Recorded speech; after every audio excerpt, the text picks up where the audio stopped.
चेहरा हो गेल गोर गोतनी मझली के चेहरा हो गेल गोर गोतनी मझली के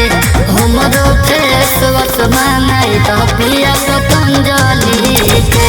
तोरा फेस वस मांगाई रे बोधनी पतंजलि के ओके जी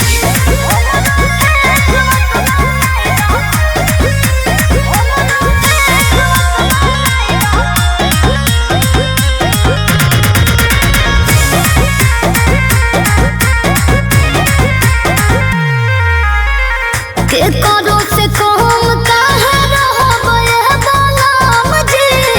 खादा 4 रुपया होता है हमारा गम जी समझे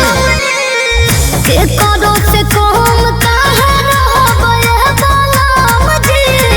खादा 4 रुपया होता है हमारा गम जी बहरी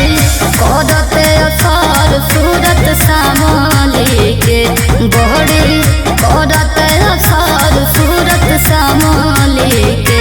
हमरो फेस वस बनाए पिया पतंजलि के तोरा फेस वस मांगाई रे बोधनी पतंजलि के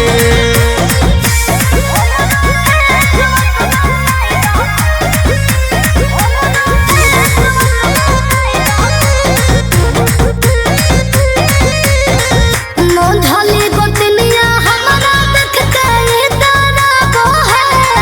हमारा से भाव ओकर कमी कोने साहब है मोधली गोतनिया हमारा देख के इतना बोहे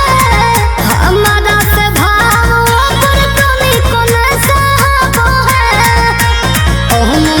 सावन बात मानो अपन पगली के ओहन सावन बात मानो अपन पगली के हमरो फेस वस बनाए